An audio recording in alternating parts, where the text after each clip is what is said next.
Rachel Belle, and this is Your Last Meal, a show about famous people and the stories behind the foods they love most.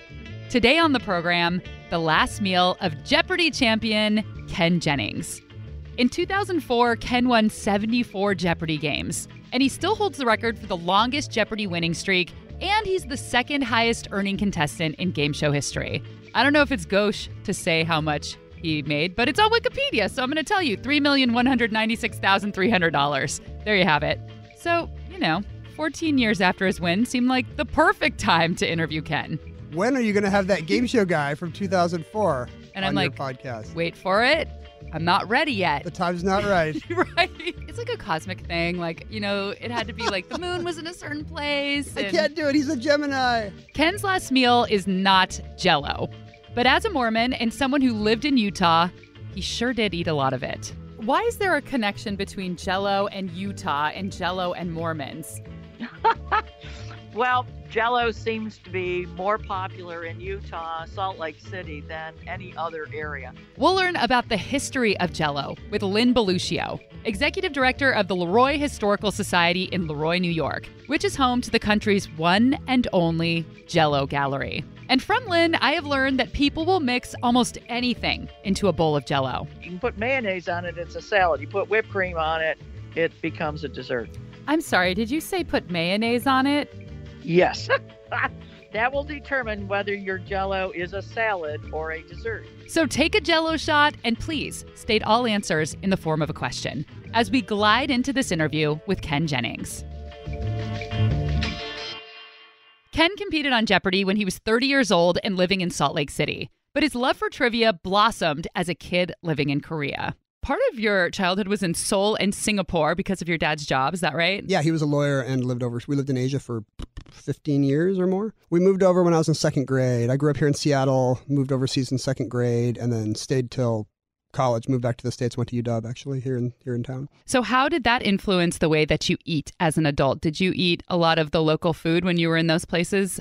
Yeah, living in South Korea in 1982, eating American cuisine was not an option because you just couldn't find it, except unless it was like black marketed peanut butter and Pop-Tarts from the army base. You pretty much had to eat like everybody else ate. So a lot of rice, a lot of noodles, a lot of kimchi. And as a result, I really, for many years, kind of disliked that kind of food because I felt like it had been foisted on me. I went from this sort of American PBJ childhood, and then it's like, here's your kimchi and rice. That's what there is.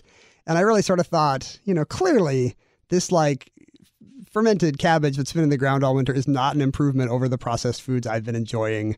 I would not have thought of that as my kind of food.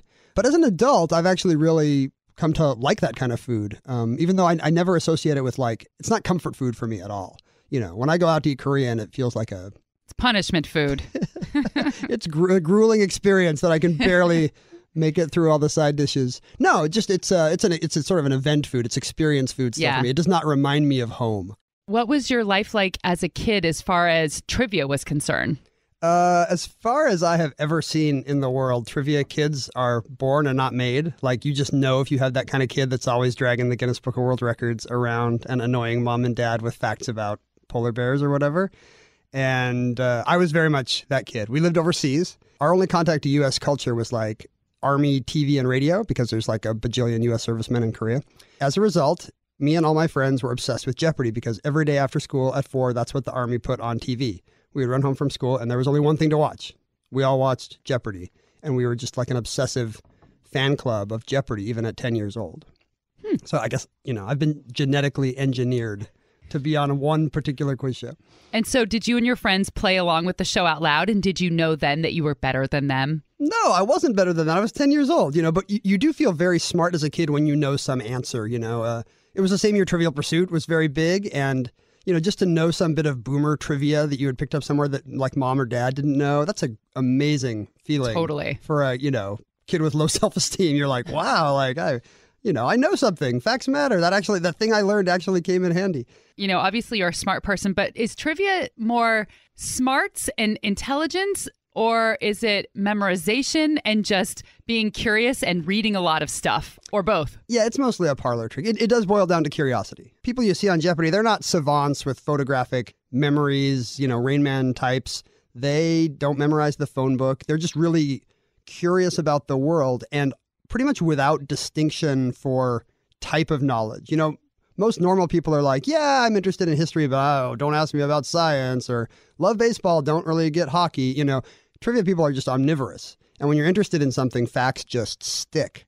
So these people aren't trying to know everything. They're just really engaged in the world around them. And without even meaning to, they just know stuff. So when you were on Jeopardy and you were winning and you're getting up to, 74 wins, were there times where you actually studied certain topics that you didn't know a lot on? Or was this all based on knowledge that you had just from your general curiosity? Most of it's organic. But, there is a Jeopardy canon. There's stuff that not like a cannon they fire at losing contestants, but like a corpus of knowledge that like comes up time and again, presidents and Shakespeare and world capitals. And a lot of these are things you can memorize on a list. When I got the phone call, you're going to be on in 3 weeks, I panicked, and my wife and I spent that whole week with flashcards, learning about presidents and matching world capitals and cannons, firing cannons at people. Cocktails, like I don't drink, but there's always potent potables on Jeopardy, so I memorized the ingredients for all these cocktails. I could today, this day, I could mix a Harvey Wallbanger if I had to. I don't know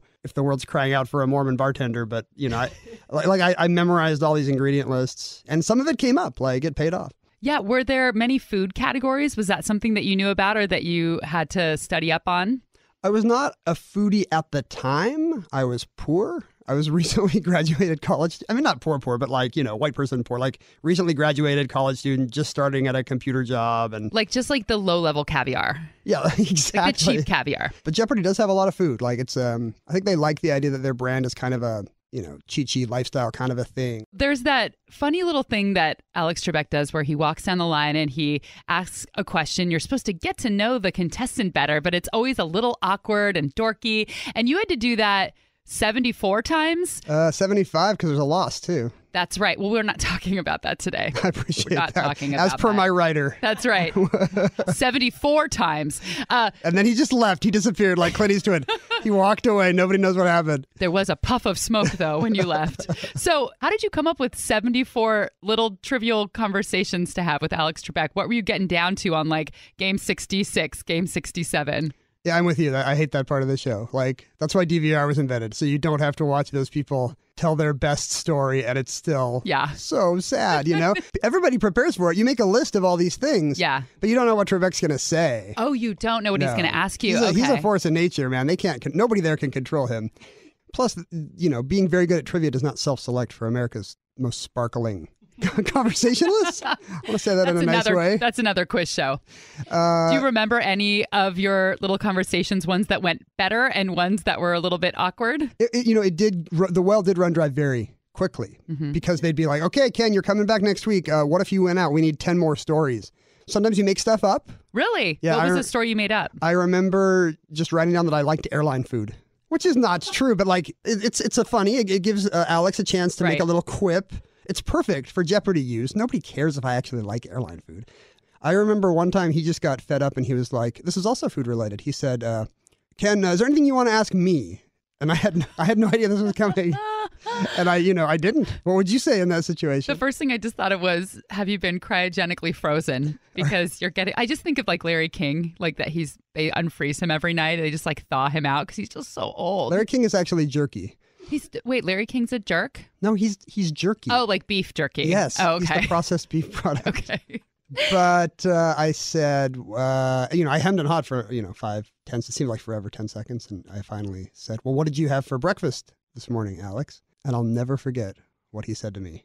A Diet Pepsi and a Baby Ruth. What? That is so unexpected. The breakfast of champions. Before you came in, we were talking about this, my producer Aaron and I said that I thought he appeared to be one of those people who just ate to stay alive. Like he didn't look like somebody who enjoys food. So I would imagine for breakfast he'd eat something healthy and sensible. It didn't matter what it tasted like. I didn't know he ate like a 6-year-old. I don't know much about his food taste apart from that one anecdote. He is, you do think of him as sort of some cultured man of the world. I like the idea that you think he just takes the minimum caloric intake to maintain Trebek metabolism. Well, I always also think that he is like Ned Flanders, that he's like really buff underneath his suit, that he's just like nerdy from the neck up. He's like the mullet of bodies, like nerd up top, sex machine down I think below. You might be revealing a little too much about your game show host fetish. How do you eat on Jeopardy? Is there craft services in the back? Do you get a little lunch? Do you have to bring your own in a paper bag? How do you eat when you're on a game show? This is great. I've never done Jeopardy : the food interview. There is some pastry and fresh fruit in the dressing room. All the contestants are sort of sequestered like a jury for, 1950s quiz show scandal reasons. Yeah. It's still a felony to rig a game show. So there's... Is that true? Yeah, like if something untoward were to happen on Wheel of Fortune today, like people could go to jail. There could be congressional hearings again. Wow. It's not just like, Sony doesn't want to get sued. Like it's a legal issue. So the contestants are all sequestered, and then if you survive till lunch, because you practice all morning, do orientation, you play in the afternoon, they do 5 shows. So it's like a full week in a day. And every time somebody loses, it pretty much is like a cannon. They just disappear, and like they'll call you an Uber. Bye. Half a croissant is all that's left of them. The people who have survived, people who have won or not played yet, get to go to lunch. So you go to the studio commissary where you have been given some chit for $15 worth of Sony Pictures food. And you might see, I've seen Seth Rogen like off sitting in the corner, Usually the big stars are not eating in the commissary. Okay. It's not a 1930s Warner Brothers tour. Was it like being in the cafeteria in elementary school? You have your tray and you're like, Seth, is anyone sitting here? It's pretty much like that, except you have to all sit together because otherwise there would be a congressional investigation. Now that we've whet your appetite with a little Jeopardy lunchroom talk, we're going to get to the main event, Ken Jennings' last meal. But we're going to do it right after this break.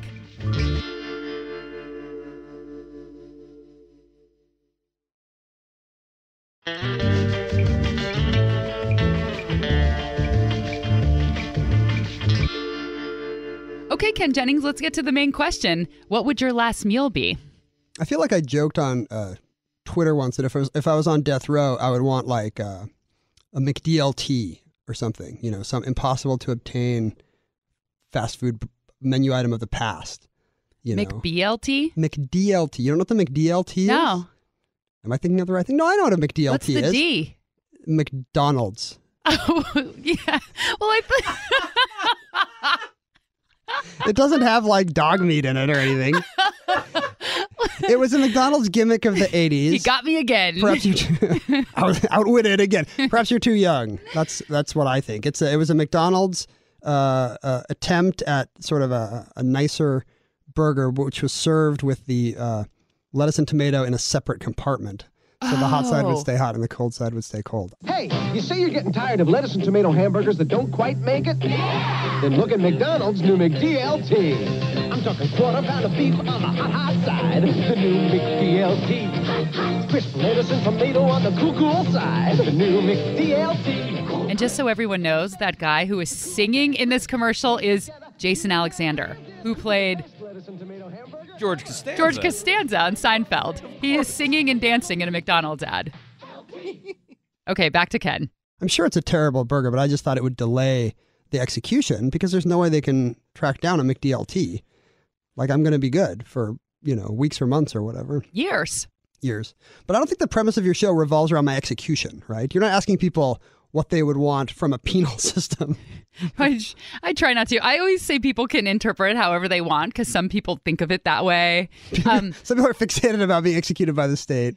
Actually, you know what? I would say that my more intelligent guess, not to say the others aren't intelligent, but the people that are known for their intellect, like Neil deGrasse Tyson and the writer Mary Roach, both focused on if they were executed and how to extend their lives. Well, so that seems to be a smart person thing That's to just do. the universe we live in, the America we live in today. All smart people expect to be rounded up and killed at any moment.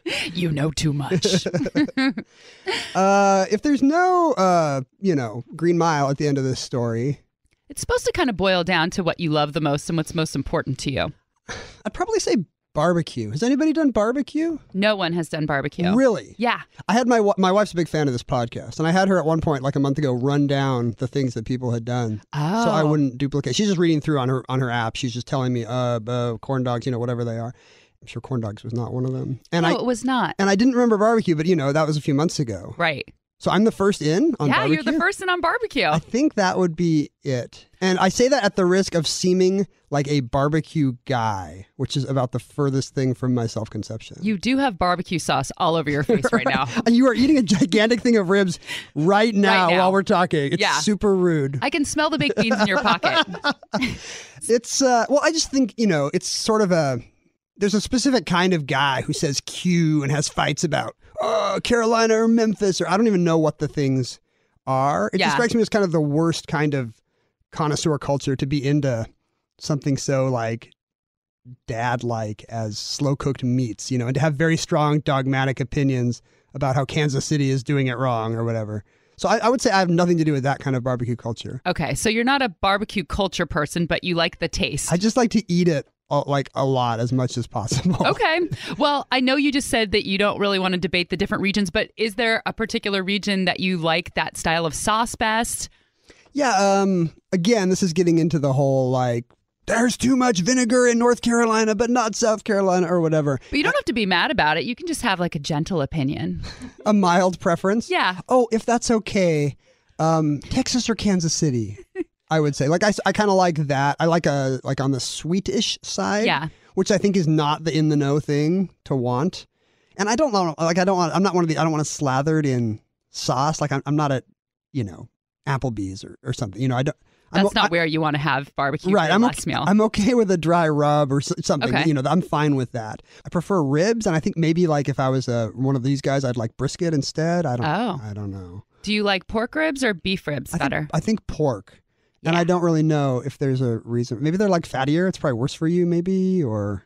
I like them better. I like the taste of pork better, and they're kind of juicier. They are and juicier. then the beef ones are Flintstonian sometimes, so it's a little much. Flintstonian. Yeah, exactly. You're how do I even... And yeah, you feel embarrassed when they serve the thing on the plate and it goes over the edge of the plate. That is embarrassing. Yeah, it's like American excess. Right. No, I'm with you on the pork. And I think it does sort of falls off the bone better. Pork often, you slow cook pork and it's unctuous. Yeah. Like an ointment. Oh, I never knew an ointment to be unctuous. Isn't that what unctuous means? It's sort of it's oily or... I've only used it in food terms and think of it as very porcine, very porky, and kind of maybe it's the fattiness, that gooiness that ointment has. Yeah. Yeah, my last meal would be a big tub of Vaseline. Actually, I want to change my answer. I like to... I've never used unctuous in a food sense, but I'm going to do that all the time now. It's a nice way to say it's super oily and fatty and that's what you're saying, right? Yeah. But in a good way. Right, exactly. Not in a bad way. So you don't like barbecue sauce or rub, you just like ointment on your ribs. Yeah, my favorite sauce is Vicks Vapor Rub. Actually, what region is that? So minty. Maybe Morocco? It's eucalyptusy. Yeah. It's Australian barbecue. Koalas love those I go ribs. to Outback Steakhouse to get my mentholatum flavored ribs. So what kind of sides do you like? Yeah, it's all about the sides, actually. Yeah. As much as I like ribs, really, I almost think barbecue is just a vehicle for the side dishes. Yeah. Maybe that's part of my Korean upbringing. There's a lot of barbecue, a lot of side dishes. That's true. You like the banchan? I do like the banchan so much. Those are the little side dishes they just bring out. You order meat, and then all of a sudden all this stuff comes, and you're like, I don't know what this is. I don't know what that is. And they keep replacing them. They never end. Yeah, if you eat all this zucchini, guess what? More zucchini's coming, baby. I'm not an American exceptionalist in almost anything, but as far as side dishes go, we are kicking Korea's ass. There are some crossovers, though. I don't know if this is just in America, but I've had many a potato salad and macaroni salad when I've had Korean barbecue and the banchan. That must be our influence on them, I think. I think so, too. Okay, so what are your favorite side dishes with barbecue? Man, you can't go wrong. I love... Really, it's just carbs. It's just an excuse for carbs, right? I like cornbread a lot. Cornbread with honey butter, man. Black-eyed peas. I guess that's protein. Collard greens, that's the healthy one, but it's really got a lot of probably bacon grease in it if you do it right. I think they put jowls in there. And yeah, it's full of jowls. Pork fat, yeah. Love the jowls. Super unctuous. What else? Grits. I don't know if people often eat grits with barbecue, but I really like grits with ribs. Okra. Controversial because it can get slimy. Yeah. It's unctuous in a bad way, maybe. This might be some ancestral memory because my dad's side of the family, actually, they're Southerners, Texas-Oklahoma border, and I think before that, Deep South. So maybe there is some ancestral memory that's just even though you're the world's palest man living in Seattle, you must have black-eyed peas, this is so much better than your food. I guess if you're genetically predisposed to trivia, you're even more genetically predisposed to barbecue if these were your people. What if it's on the same chromosome? What if all trivia nerds love barbecue and we just don't know? We never asked. Maybe so. Well, Nathan Myhrvold, who's a smart man, he is a barbecue champion. Yeah, I wouldn't have thought of him as a specifically barbecue guy. But you're right. Maybe that is why you get the whole connoisseur thing of barbecue, because it's a kind of nerd, actually, And these people don't self-identify as nerds. The facts they know are sports statistics and cooking temperatures. But that's a kind of geekery, honestly, to be super into your Q. So you grew up Mormon. Yes. And you're still Mormon. I am Mormon. I'm curious about the food in Utah because I was thinking there's most states or regions of the country I can come up with some classic foods that go with that place. I can't think of anything. Oh, Utah has regional food. Do you know what it is? No. Jell-O. Oh, do you guys do the Jell-O salad or the Jell-O cake?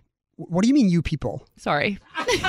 You Utonians. You didn't say you people. You said you guys. Utonians. I'm just messing with you. I think it's Utahans. Utatas. I'm actually Seattle native. I was born here. But right. Utah is well known for its bizarre Jell-O concoctions, like from a 1958 Better Homes and Gardens magazine. Like, here's one layer of Jell-O where we're putting in shredded carrot. And then above the lime Jell-O, we're going to have strawberry Jell-O with some canned peaches. And then on top, we've taken some raspberry Jell-O and we've mixed in Cool Whip or, Miracle Whip or something, Gross. So you get these amazing cross sections of barely edible mid-century food. I think Mormons, like maybe many American religious groups, sort of lag behind the culture by a few decades, and you can really see it in the food. It's Jell-O salads, it's cream of mushroom-based casseroles.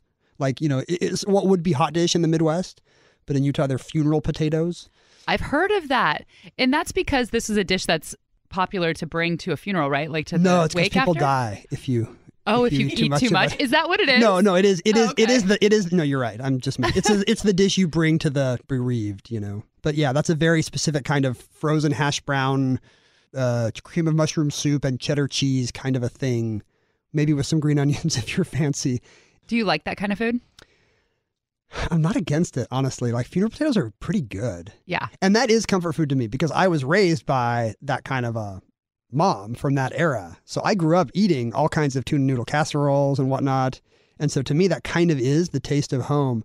Your whole life is really determined by what you imprint on at age 3 or something, I think. I think so too. My mom makes a Jell-O that has, I'm going to get this wrong, but it's like black cherry Jell-O with cubes of cream cheese, slivered almonds, and like some kind of canned cherry, and then like some Dr. Pepper or something in it, like some kind of soda.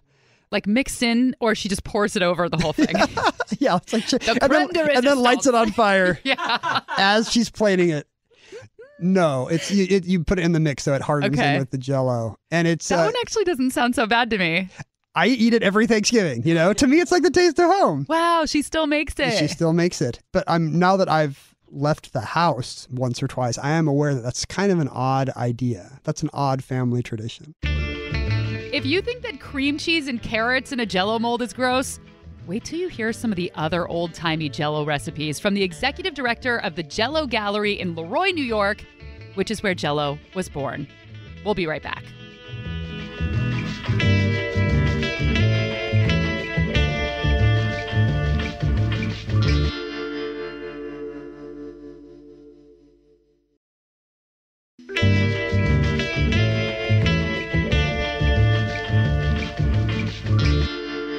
Barbecue is delicious and diverse, and I am sure that each region of this country has its own fascinating barbecue history.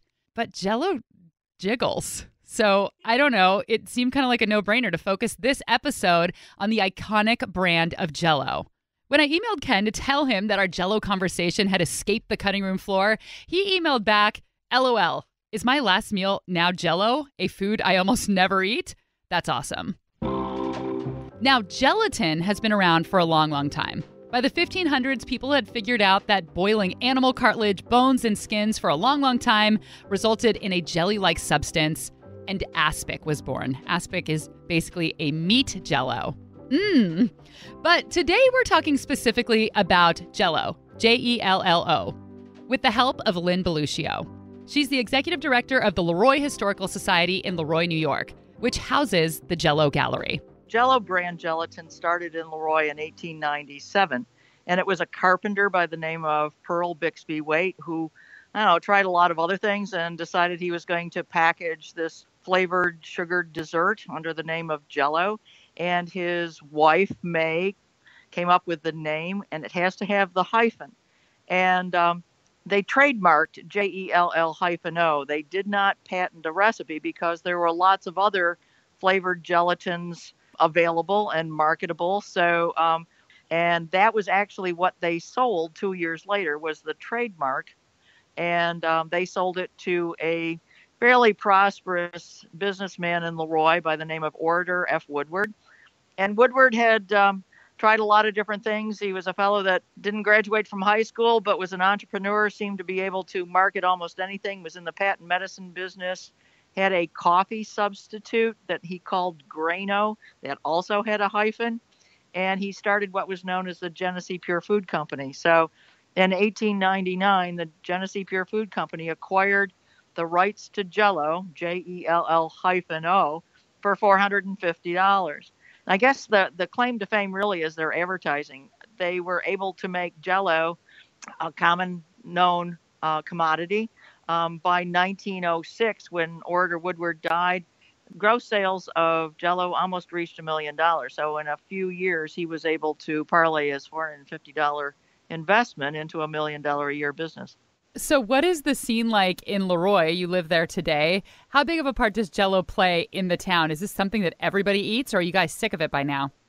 No, I mean, the company moved out of town in 1964. So, there's still people in town that, will say my grandmother and my mother or father worked, as they say, worked at the Jell-O. But people in town, I think, kind of look upon it as part of their history. You can walk up and down Main Street and people will tell you a Jell-O story. So let's talk about all the funky things that people put in Jell-O. So starting from the 1930s, it sounds like there was even savory Jell-O. Can you talk about Jell-O's past and some of the old recipes that were popular and things that people would suspend in it? Traditionally, Victorians were always putting strange things in gelatin and made congealed salads. And traditionally, when they started introducing recipe books for Jell-O, they included some of the Victorian recipes. So you will find what they do is they add a tablespoon of vinegar to take the sweetness away, but it still has the molding ability of the gelatin to mold it into one of my favorites, which people kind of laugh at, is I love the horseradish recipe, where you take and put horseradish in the Jell-O, usually lemon, but you put in the tablespoon of vinegar. And then you pour it into a hollowed out green pepper, and then you slice it in wedges and serve it with roast beef. So that's a very good savory one. I've also done the corned beef salad in Jell-O. I've done the chicken salad in Jell-O. I've done some of the more obscure recipes. I think the thing that about Jell-O that people maybe don't think about is the fact that gelatins were an elitist food. Only the rich people could afford all the things that it would take to put into it. And this is going back into the 1700s too. But it wasn't something you just whipped up for the kids when they got home from school. And what Jell-O did was for 10 cents a box, you could serve, one of these very beautiful jellies that the rich people ate. So their early marketing kind of reflects that. They show a butler serving Jell-O. They show, the maid serving Jell-O at a tea party. And so it's not until fairly recently, I'm going to say until maybe the 1950s, that it becomes what we consider kids' food. We get a lot of calls at the museum thinking that we're a children's museum because most people now think of Jell-O as being, children's food. But traditionally it wasn't. It was only something that would have been very special and something that would be the centerpiece of the table. In the 1950s, Jell-O introduced savory flavors like celery, Italian salad, mixed vegetable, and seasoned tomato. But these are all long gone. They did also have a root beer flavor, which I think sounds good. And they had a cola flavor. I'd be super into that. I would be into that too. Yeah. So as Ken said earlier, Jell-O is the regional cuisine of Utah. And he might have been joking, but it's actually true. Why is there a connection between Jell-O and Utah and Jell-O and Mormons? Well, Jell-O seems to be more popular in Utah, Salt Lake City, than any other area. And it's tied in with the fact that it has a great shelf life. A box of Jell-O will sit on the shelf for a couple of years. And part of the tradition in the Church of the Latter-day Saints is to have food set aside, for a couple of years. And when I was out in Salt Lake City for the Salt Lake City Olympics, had a chance to talk with the Lieutenant Governor of Utah, Olene Walker. So I said to her, how come, you guys eat so much Jell-O? And she said, because we have large families and it's relatively inexpensive.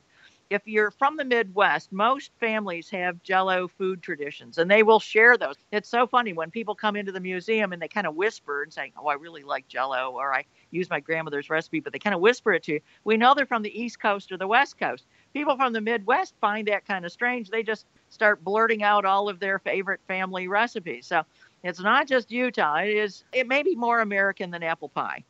Did you tell me that they actually designated it the state food? It was the state snack. The year before the Salt Lake City Olympics, there was a group of students who decided they were going to petition the Utah legislature, and they got enough signatures, and so Jell-O became the official state snack of Utah. It's true. And that was Ken Jennings' last meal.